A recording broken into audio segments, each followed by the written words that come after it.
الحمد للہ وحدہ والصلاۃ والسلام علی من لا نبی بعدہ اما بعد فاعوذ باللہ من الشیطان الرجیم بسم اللہ الرحمن الرحیم انہم یرونہ بعیدا ونراہ قریبا یوم تکون السماء کالمہل وتکون الجبال کالعہن ولا یسأل حمیم حمیما۔ بے شک یہ اسے دور دیکھتے ہیں اور ہم اسے قریب ہی دیکھتے ہیں۔ جس دن آسمان پگھلی ہوئی چاندی کی مانند ہو جائے گا اور پہاڑ دھنی ہوئی اون کی طرح ہو جائیں گے، اور کوئی گہرا یار جگری دوست دوسرے اپنے پیارے دوست کو پوچھے گا بھی نہیں۔ آج ہماری سورہ المعارج کی آیہ مبارکہ نمبر 10 تک کی تلاوت و ترجمہ کا شرف نصیب ہوا۔ سامعین، گفتگو ہماری چل رہی تھی یوم آخرت کے حوالے سے، اور آخری الفاظ فاصبر صبرا جمیلا سے پہلے یہ تھے کہ یہاں کے 50,000 سال وہاں کے ایک دن کے برابر ہیں۔ اس کے بعد اللہ تعالیٰ نے کفار کو مخاطب کیا اور ارشاد فرمایا انہم یرونہ بعیدا، کہ یہ کافر لوگ جو ہیں یہ سمجھتے ہیں کہ ابھی قیامت آنے میں بہت دور کا وقت پڑا ہوا ہے، اور ابھی عذاب آنے میں اور ان کے امتحان اور آزمائش کے حوالے سے اور ان کی سزا کے حوالے سے ابھی بہت دور کا وقت پڑا ہوا ہے۔ تو رب ذوالجلال نے ارشاد فرمایا انہم یرونہ بعیدا، کافر لوگ یہ گمان کر رہے ہوں گے کہ ابھی ہماری بہت زندگی پڑی ہے، کافر لوگ یہ گمان کر رہے ہیں کہ ابھی قیامت کے قائم ہونے میں بہت وقت باقی ہے، لیکن حقیقت یہ ہے کہ وَنَرَاهُ قَرِيبًا، ہم اسے دور نہیں سمجھتے، ہم اسے ہر انسان کے لیے بہت قریب سمجھتے۔ اس لیے کہ جب کوئی انسان فوت ہو جاتا ہے، کوئی دنیا سے رخصت ہو جاتا ہے، تو اس کے لیے تو قیامت آ گئی، اس کے لیے تو اس کا وقت آ گیا۔ اب اس کے لیے دار العمل جو دنیا ہے وہ اس کا سلسلہ منقطع ہو گیا۔ اب اسے کیا لگے کہ قیامت کب آئے، اسے کیا لگے کہ اب دنیا باقی رہے یا نہ رہے۔ جب وہ دنیا میں نہیں رہا تو اب اس کے لیے تو دنیا نہ رہی۔ جب ایک شخص ایسا ہے کہ جس کی پاس خدا نخواستہ اللہ کی نعمت آنکھیں نہیں ہیں، اسے آپ کہیں جناب دنیا بڑی رنگین ہے، دنیا میں بڑے جناب دلکش مناظر ہیں، دنیا کے اندر بڑے دل ربا خوبصورت دیدہ زیب مناظر ہیں، تو کیا اس کو کسی ایک منظر نامے کا فائدہ ہے؟ کچھ فائدہ نہیں ہے، اس لیے کہ اس کے پاس آنکھ نہیں ہے، اس کے پاس بینائی نہیں ہے، وہ دیکھ نہیں سکتا۔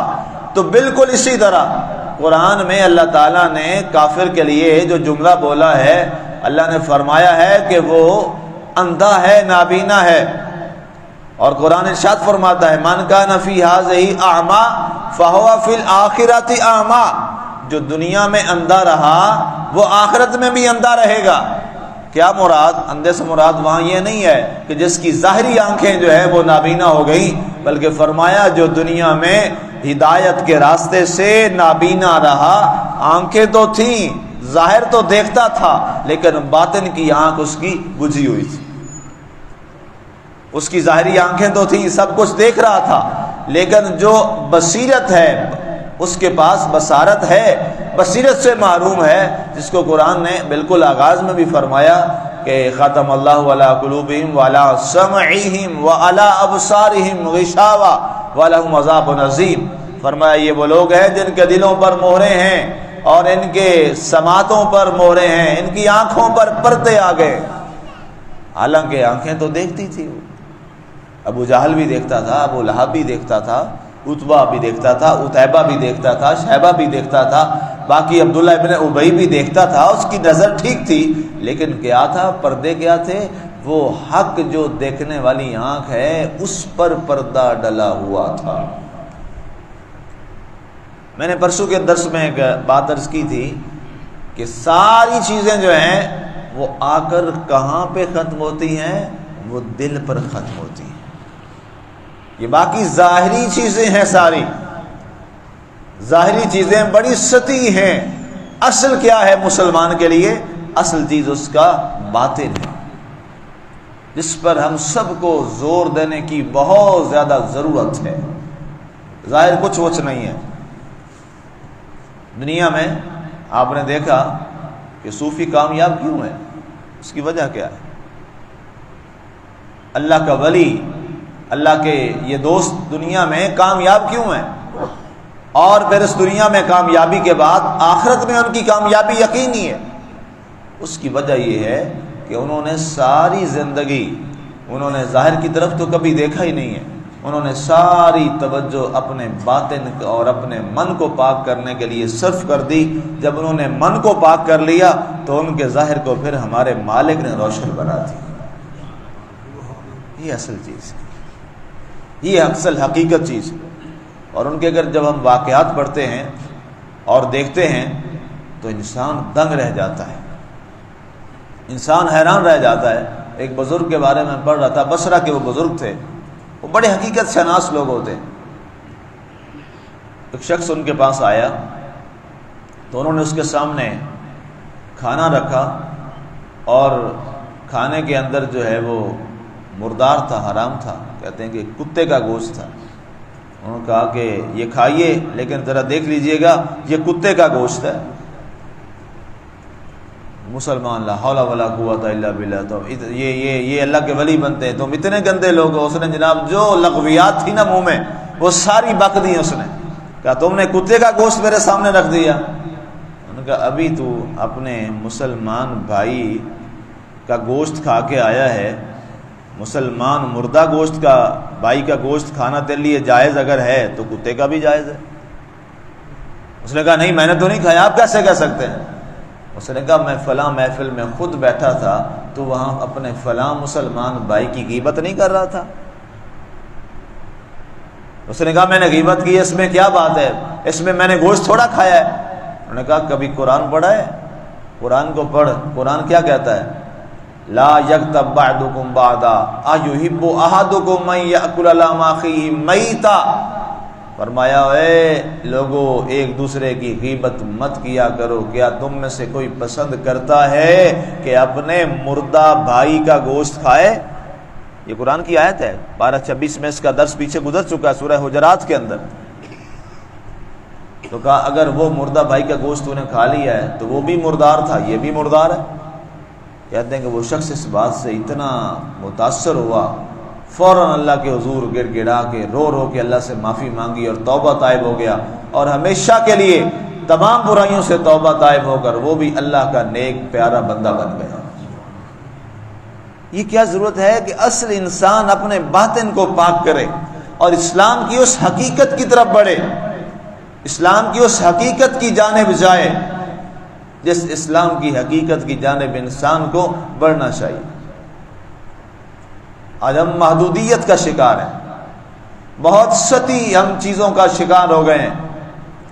کل ہی مجھے نا ایک سوال ایک صاحب نے پوچھا کہ وہ جی ایک ہماری مسجد ہے تو اس کے اندر ایک درخت لگا ہوا ہے، تو اس کا جو پھل ہے کھجور کا درخت ہے، تو اس کا کیا پھل کھجور والا ہم کھا سکتے ہیں ہم نمازی؟ تو وہاں ہمارے لوگوں نے کہا یہ جائز نہیں ہے، آپ نہیں کھا سکتے، حرام ہے، یہ ہے وہ ہے۔ تو میں ہنس پڑا، میں نے کہا کوشش کیا کریں مجھ سے، کیونکہ یہ تو بہت تھوڑی مسجدیں ایسی ہوں گی جہاں پر کوئی پھلدار درخت اندر لگا ہوگا، بہت تھوڑی، بہت کوئی ایک آدھی ایسی مسجد ہوگی۔ میں نے کہا جو روزانہ 24 گھنٹے باہر سے پھل کھاتے ہیں، کبھی اس کا فتویٰ بھی مجھ سے پوچھ لیں کون سا حلال ہے اور کون سا حرام۔ یہ سوچنے والی باتیں ہیں۔ میں نے کہا اسلام کو مسجد تک محدود نہ کیجئے، خدارا اسلام کو مسجد تک نہ رہنے دیجئے۔ اسلام صرف مسجد کی چار دیواری میں نہیں ہے، اسلام زیادہ مسجد سے باہر ہے۔ کہتے جی آپ کی بات تو درست ہے۔ میں نے کہا آپ سارا جھگڑا مسجد کی اس ایک کھجور کے اس گٹھلیوں پر کر رہے ہیں جس پر 2-3 کلو کھجور لگی ہوگی۔ میں نے کہا جو ساری دنیا باہر کھاتی ہے، کبھی اس کا بھی مسئلہ مجھ سے پوچھا کریں۔ کہ جو بیچنے والا ایسے بیچ رہا ہے وہ حلال ہے حرام ہے، جو میں لے رہا ہوں جس پیسے سے وہ حلال ہے کہ حرام ہے؟ ہم بہت سطحی سے مسلمان بنتے جا رہے ہیں، اور ہم مخصوص وقت کے مخصوص جگہوں کے مسلمان ہیں، حالانکہ مسلمان کی جو زندگی ہے وہ ہر لمحہ ہر جگہ اس کی زندگی اسلام کے اصولوں کے مطابق گزارنے کا اللہ نے ہم میں سے ہر ایک کو پابند کیا ہے۔ ہم پابند ہیں اللہ کے احکامات کے، اللہ نے ہمیں ہر جگہ پابند کیا ہے، ہر لمحے پہ اللہ نے ہمیں پابند کیا ہے۔ اگر ہم دکان پہ بیٹھے ہیں، ہم ریڑھی پہ بیٹھے ہیں، ہم اپنے کاروبار میں بیٹھے ہیں، ہم اپنی ملازمت میں بیٹھے ہیں، ہم راستے پہ جا رہے ہیں، ہر ایک چیز کا ہمارے رب نے ہمیں پابند کیا ہے، حتیٰ کہ یہاں تک آپ یہ اسلام کا حسن ہے، آپ یہاں یہ کوڑا دان ہے، یا آپ کوڑا پھینکنے آتے ہیں تو اسلام نے کوڑا پھینکنے کا بھی ہمیں پابند کیا ہے کہ کوڑا پھینکنا کس انداز سے۔ یہ اسلام کا حسن ہے۔ حضرت عمر سے کسی نے کہا تھا نا، یہودی نے کہا تھا کہ عمر تم اسلام میں تمہارے اندر جو سنا ہے کہ پیشاب کے بھی بڑے آداب ہیں، تمہارا دین تمہیں سنا ہے پیشاب کی بھی باتیں بتاتا ہے، پیشاب کیسے کرنا ہے، واش روم میں کیسے جانا ہے اور بیٹھنا کیسے ہے۔ اس نے مذاق کے طور پہ تانا دیا کہ یہودی نے، تو حضرت عمر نے فرمایا الحمدللہ ہمیں فخر ہے، ہمارا وہ دین ہے جو ہمیں واش روم میں جانے کے طریقے بھی سکھاتا ہے۔ آپ آ رہے ہیں اور میں نے کئی دفعہ نوٹ کیا ہے، شاپ پر ہاتھ میں پکڑا ہوا ہے، وہیں سے ایسے پھینک دیتے ہیں، آدھا کوڑا باہر گرتا ہے سڑک پہ، آدھا اندر جاتا ہے، اور راستہ تنگ ہوتا ہے اور لوگ تنگ ہوتے ہیں، تعفن ہوتا ہے، راستے پہ گندگی پھیلتی ہے۔ کیا اسلام اس کی اجازت دیتا ہے؟ اسلام اس کی اجازت نہیں دیتا۔ اسلام ہمیں کیا کہتا ہے؟ جو میں نے کہا نا شاپ پر گندگی والا کوڑے کا، اس کے بھی آداب اسلام نے بتائے۔ اسلام کیا کہتا ہے؟ الطہور شطر الایمان، صفائی آدھا ایمان ہے۔ سبحان اللہ۔ صفائی آدھا ایمان ہے۔ یہ اسلام ہمیں دیا ہے ہمارے پیارے نبی صلی اللہ علیہ وسلم نے۔ نوجوانوں، بزرگوں، بچوں، دوستوں، بھائیوں، اسلام میں ہر ایک موقع پر اسلام کو محدود مت کیجیے۔ اسلام بڑا وسیع دین ہے ہمارا، چونکہ مذہب تو ہے نہیں، دین ہے۔